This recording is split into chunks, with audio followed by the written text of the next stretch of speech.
Need a presenter? Your Event Audio has you covered. Closed circuit audio equipment with turnkey operation at your trade show booth, live event, or private event. YourEventAudio.com is the place to go. DJ services, MC talent, and a whole lot more. Check out YourEventAudio.com today.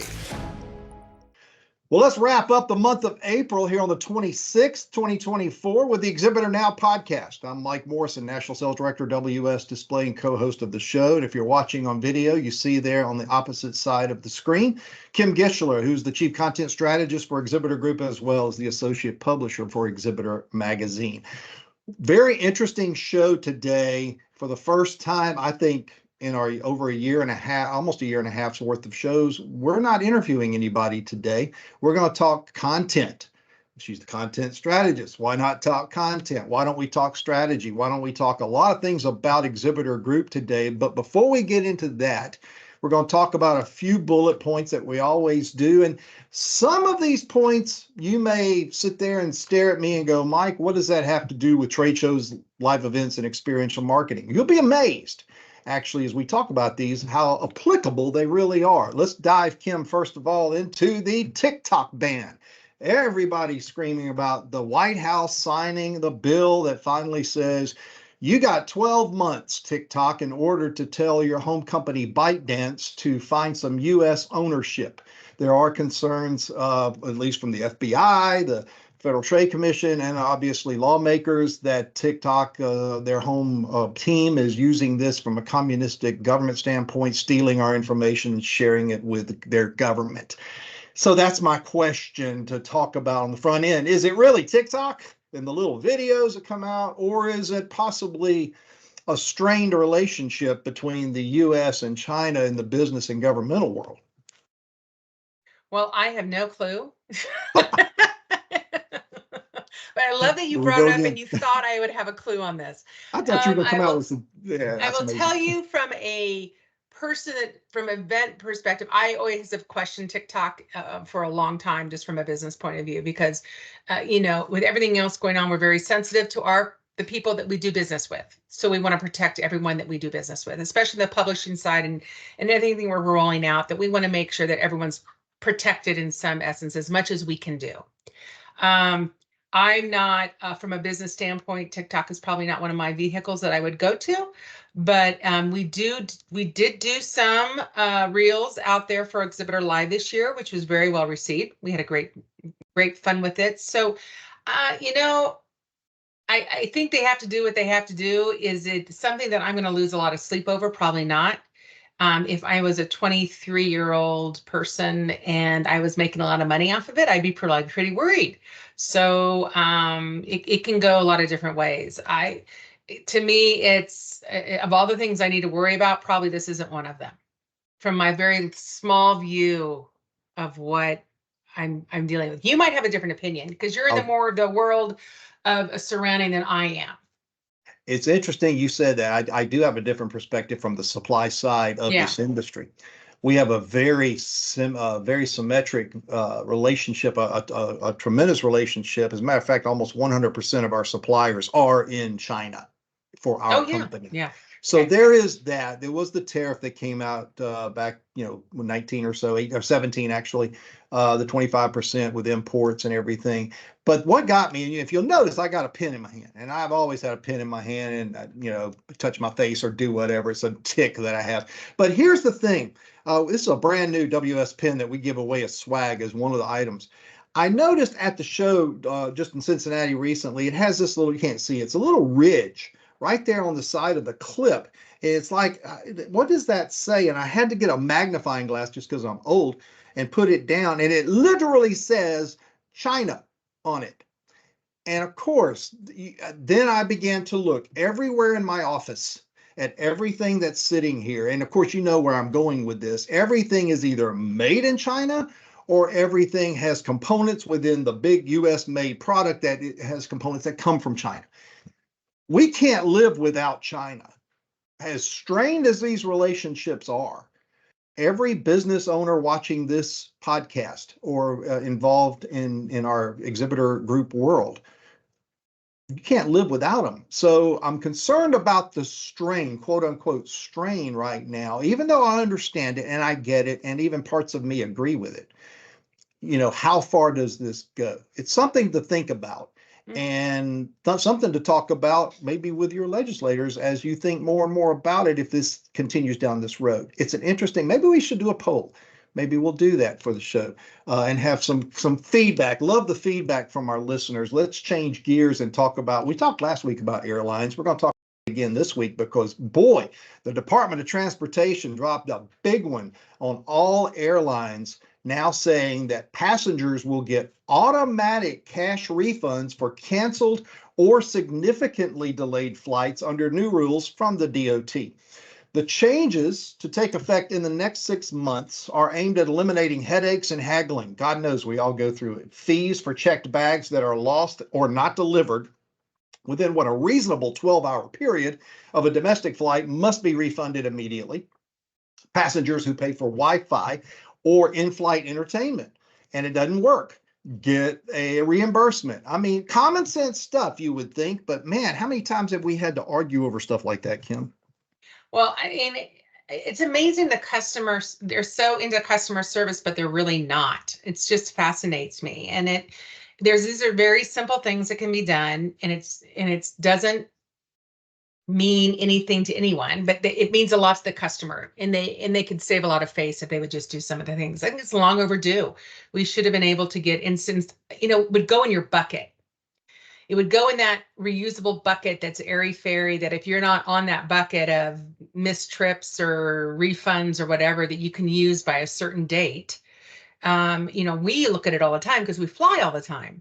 Sure. But if you're a mom and pop and you just fly once a year with your family and you have a refund in there and you forget about it because you don't know when your next trip is, or you have to use it by a certain time, you're going to lose it.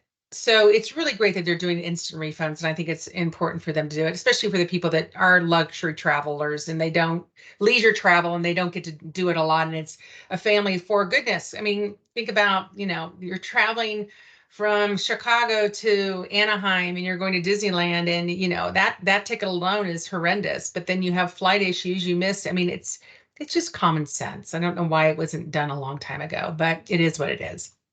Common sense. You use that word over government regulated organization. I went there. I shouldn't have, but it's interesting. One thing before we switched our last point, I read this morning, city of Atlanta, who run Hartsfield-Jackson International Airport here, the busiest airport in the nation, has just dropped a law that said, because we have a big problem with homelessness inside of the airport.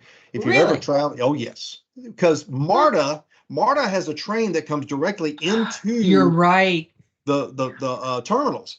So, there's homeless that jump on that. They come in and they sit there for hours and hours upon end. And of course, they're panhandling and they're harassing passengers. So now they've dropped a bomb that they are no longer welcome inside of Hartsfield International, will be governed by the police there.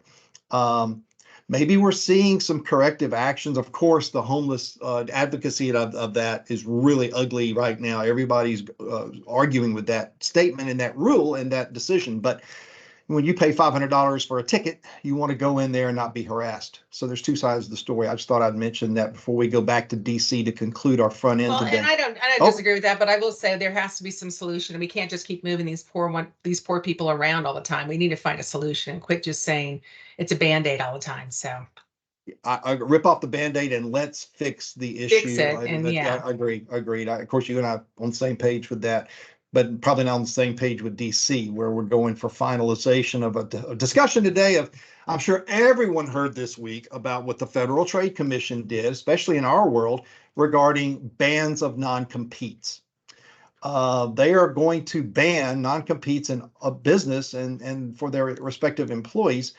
There is a threshold. It's senior elevated management at a salary, I believe, of 151,000 plus a year, or you have serious say-so about the strategies of a company. So it'll have to be really defined. But your basic employees below that threshold qualify for this new law it's going to affect. The agency did receive about 26,000 comments on the subject, most of them in favor of getting rid of the ban.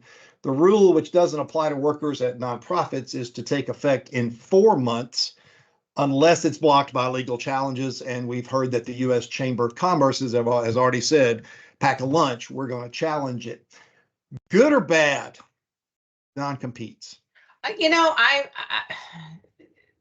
can argue both sides. I would say right now they're irrelevant. I mean, at a senior level, I would say yes, you should be. I mean, if you're someone from, HP going to a Cisco and you're senior management, obviously that's something that you don't want to have happen. Or, but gosh, there's so many ways around it. It's not, you can have a non-compete, but you could also go out and consult and then come back and they can hire you in a different way. So, I mean, it's airy-fairy. So yes, you can say it's a non-compete, but I think it's a lot of stress for not a lot of return. And if you're a person that's mid-management and you're going to another company because maybe the company you're at is toxic and you don't want to be there anymore and you happen to get picked up, why shouldn't you go?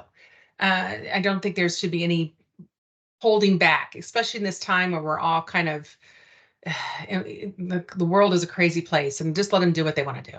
It's so funny you say that, because I've been involved in two in my last 24 years. And you mentioned the independent contractor realm where you go off and you do some consulting, then you come back. I did exactly that on the first one. The second one, unfortunately, I laugh about it now because it's always hindsight, but I had one forged. I didn't sign it, but they forged my name to it. What? Yeah. Oh, it was not worth going into now, but the bottom line is, Kim, I live in Georgia. Non-competes are not even recognized here. So and that's a whole nother thing. So with all this remote working, so where do you get it from? Because is it based out of the company where the company's based, or is it based out where you live? I mean, so you can go, there's a lot of legalities. I'm just saying, I just don't think they can stick, personally. I don't. In general, they don't. It depends on the state, and depends on all those things you and I just mentioned. But I think it's the right move for the common worker who doesn't make that kind of money or has those kind of inputs on the strategy of the company. They don't have intellectual property knowledge. They don't really control all of that. They're just looking to jump to a better opportunity. Let them go. But think about this. If you're in Silicon Valley and that $150,000 is the norm of the salary. So you're talking everyone and their mother is going to be having signed a non-compete. So, I mean, geography is a huge issue. So I don't know how they're going to, it's going to be interesting. It really will be, and it is applicable in our world. And so, yeah, we'll kind of watch that and see where it goes. All right, we're going to take a time out. And when we come back, turning the floor over to Kim, and she's going to tell us everything that is hot and happening with Exhibitor Group that you're going to want to know. Quick time out. We'll come back with that discussion after this. Attention, trade show and event marketing professionals. Are you ready to take your face-to-face marketing expertise to the next level? Join more than 3,000 candidates currently enrolled in Exhibitor Group's Certified Trade Show Marketer Program. CTSM is corporate America's top source of the industry's best trade show and corporate event training. CTSM certified trade show marketers enjoy expanded career opportunities, greater respect and authority in their organizations, and earn higher salaries than their acronym-free peers. Learn more, earn more. Visit ctsm.com today. Are you searching for trade show and event products and services? Find It on Exhibitor Exchange is your complete buyer's guide to trade show exhibiting and events, featuring the trade show industry's top exhibit and display providers. Find It on Exhibitor Exchange is the industry's best shopping and commerce resource for buyers and sellers of exhibit and event products and services. Reaching 20,000 exhibit and event buyers in every print issue of Exhibitor magazine, and 140,000 exhibit and event buyers online each year. Search the listings or list your company today. Learn more at exhibitoronline.com/findit. Welcome back to the show. And as I mentioned before we took the break, this is a discussion I've been looking forward to, been interested about hearing what's been in the the big room, of the negotiating room, the corporate meeting room, boardroom, whatever you want to call it, of senior management at Exhibitor Group, of what's going on, what's coming down the pike. So no better person to discuss that than with Kim. So Kim, take it away. We're calling this the jibber jab. Jibber jab, Exhibitor Group, jibber jab. And we'll put that in the big letters. Yeah, we'll put that in the title. No, we've been really busy. I mean, so this is, this is my 6 month, I think I've been here. And between myself, David Dubois, and Monica Myhill, we all came in this kind of all at the same time. Monica, I think, said her 5th month. And you know what they say, it takes you 6 months to really dig in and figure out where you can really be of value. And now we're starting to get, I think they could be happy with it, or they might not be happy with it, but we're starting to dig in and see where we can enhance what we've inherited, so to speak. But no, the magazine is going on strong. We have got some amazing content in the upcoming issues. The Center of Excellence Awards out there are going to be coming out for people to start working on that. Sizzle Awards are coming out in the end of in the August timeframe. So there's a lot of movement on kind of promotion of what we're doing. As you know, in a couple weeks, I believe, we're going to have Charles on the Charles and Charles show. So that'll be fun. So we're trying to get more of Charles in front of this group. And I think also, they're starting to find their voice and trying to get more on the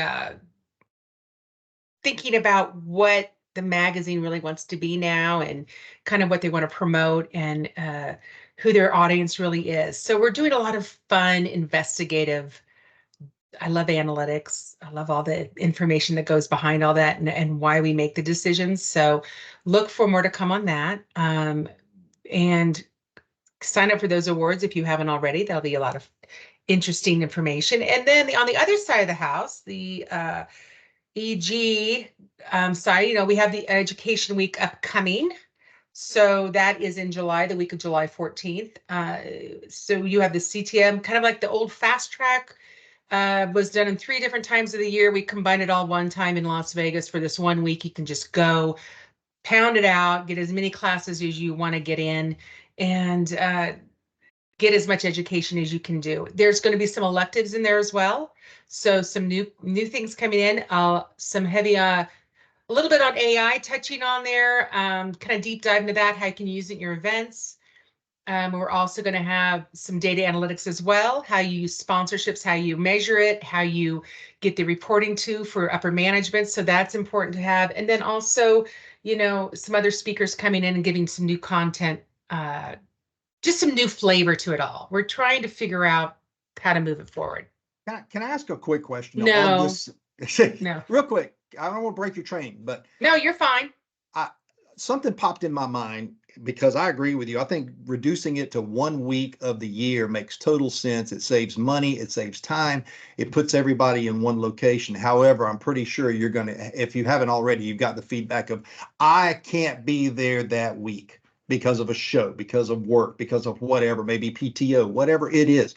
Has there been any discussion that whole week or the important parts of that week can be virtual?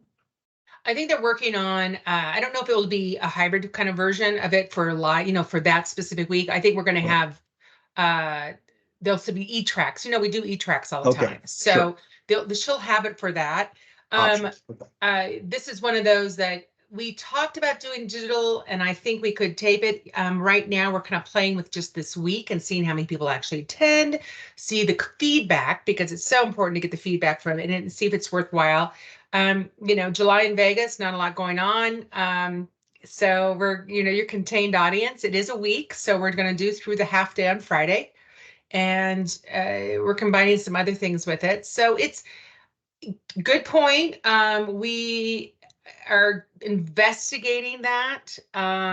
It is sometimes, I think it's easier when you're doing the CTSM accreditation digitally, as opposed to just doing a discussion topic, because you really need to be in that room when you're doing that, and you want to be interactive with it.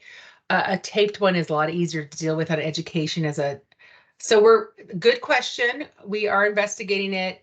There's no answer of it right now. And if I said an answer, Monica might come down and find it. So We don't want I that. don't want to get in that mess. But speaking of content, though, she did put out a call for papers for that week, Education Week. So anyone listening who wants to, look on our site and find that call for papers. We are also doing it. It's a combo. So it's also for Exhibitor Live 2025. So if anyone wants to kind of think about how they can contribute to the education of what we're doing for EL, that would be wonderful. And also think about what is the benefit to the audience when you fill out that information. So what are the key 3 learnings they're going to take away? That is always the essence of anything that we do. I always love short and sweet, but I'm not the one doing the curriculum. So it's Define short and sweet. Well, I think if I'm correct, the some of those are 90 minutes and some of them can be an hour, some can be 45. So I think you have a range there. I think we're starting to see a trend on, we've touched on this before, that people are consuming information differently now. So we need to be sensitive to how they are digesting all this. But currently right now, that's kind of what we're thinking. So if you do it, what I always suggest is make it for an hour where you can step back and cut it back 15 to 30 minutes if needed. And you always want that 15-minute of discussion, but you always want to be interactive. We need to talk have that conversation in the room, not at the people for 45 minutes. So always think of that when you're thinking about presenting in those areas. Good point. So you got it all written down now, Mike. See, when you present, when you bring your thing in, you know what to do. Yeah, we were just off mic mentioning, 7 years of podcasting, and there's some people are already introducing their podcast ideas, but just the total methodology of podcasting and all of the good, bad, and ugly that's involved. I'm interested in seeing if anybody has done that so far, because when you have been in the wasp's nest before, you can talk about it and how not to go into it again. And things like that, just little things. And so everybody has a story, right? Everybody has their expertise.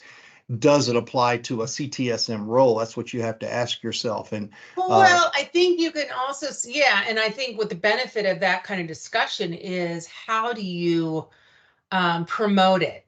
What's the business benefit for you to do it? And there has to be a plan in place. And who do you get on to really support your message? And so those are the things that are valuable. And how do you monetize it if you need to?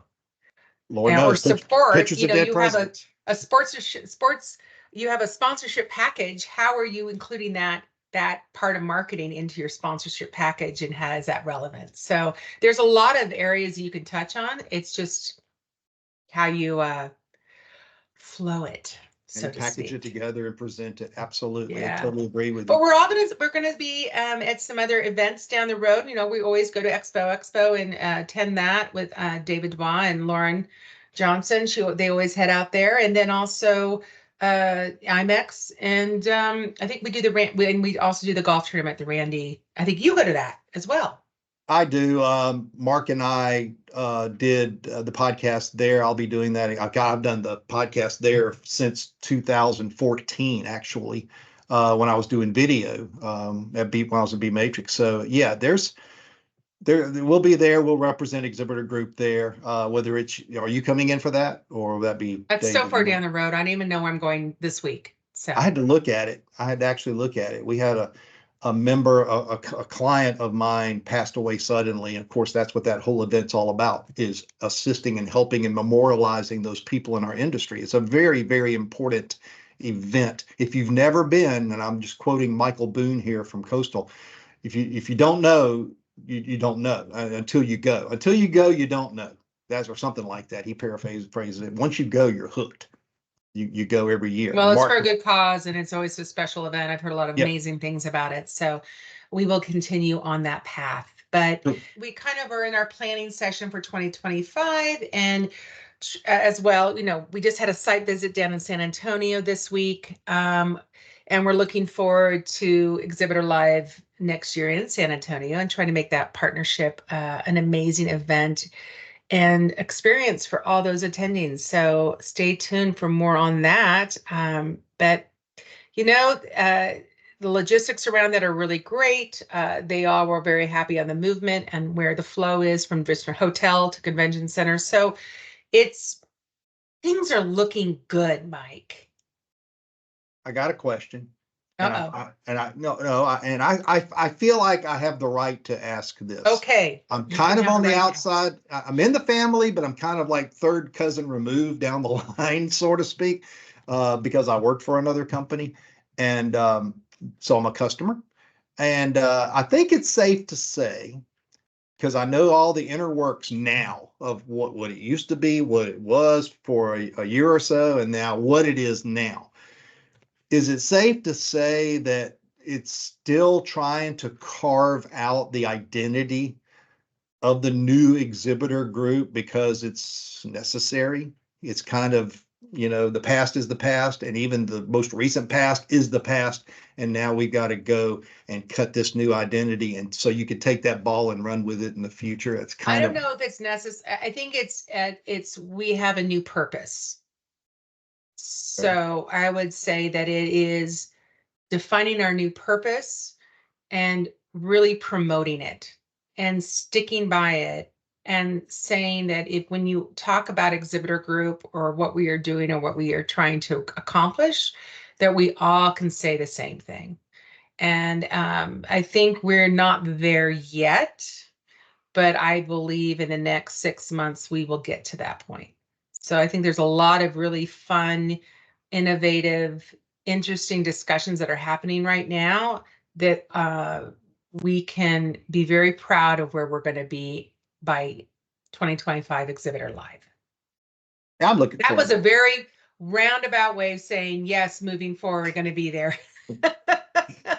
I got a few years under my belt with this show and with this magazine and with this group, so I kind of know where it was at in its pinnacle when it was, king of the hill, and then things happened, and then Mark took over, and then an attempt was made, and then now a reattempt has been made, and the future looks bright with the latest attempt. That's kind of, but the ID thing seemed to be a little distorted to this point. So it makes sense that you bring in a strategist, content strategist person who could take that and run with it with the group and make sure that everybody involved on the same page. It makes total sense. I think we were trying to be a lot of things to a lot of people and it wasn't working. So I think we've defined who our audience most likely, we're trying to define it. We have a clear understanding. And I think we're moving forward in that path.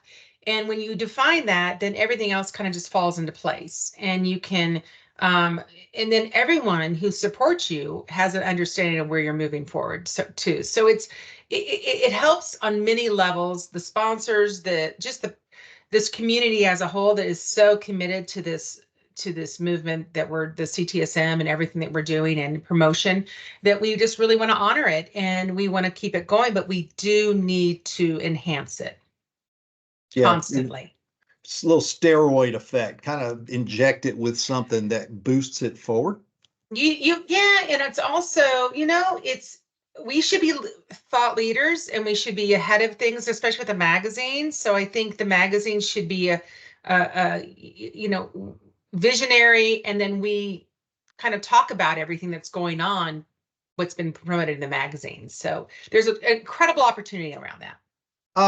One of the things I notice, and I think it's a great thing, and unfortunately your competition is doing it too, but I think it's a good move, is to sub out a lot of those articles to people in the industry who have that ability to write the article, to give their expertise on that subject per se, and be a contributing writer, which kind of eases up the labor issue and frees up Emily and Charles and to concentrate on other content that that they're not trying to fill pages with, but you can get even more vocalization from outside coming in. That helps. Is that a fair statement?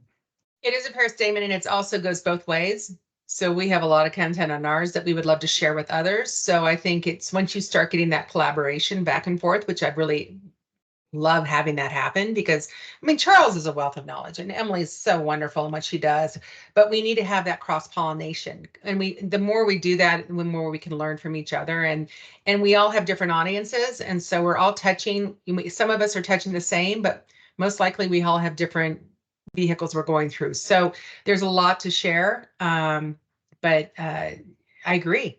I mean, and we are doing more of that. So that's good. Makes sense, because it's exposure, it's information, it's a combination of a lot of things that makes that effort good. I think it might be to the point of the show where we want to mention there will be a change here at Exhibitor Now, and I am good with it. First of all, my world is about to crank up and get it's a little early. I can't divulge all the information, but I'm elevating myself within my company, and we're bringing on more staff, which I'll need to govern and all that. And I'll just stop there with that. But with that comes more time that I need to spend at WS.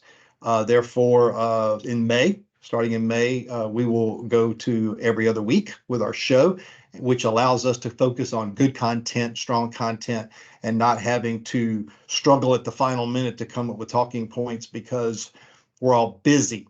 Busy is a key word right now. We're kind of, in my opinion, Kim, from my standpoint, where I'm at, and I'm sure everybody else who's watching can relate to this.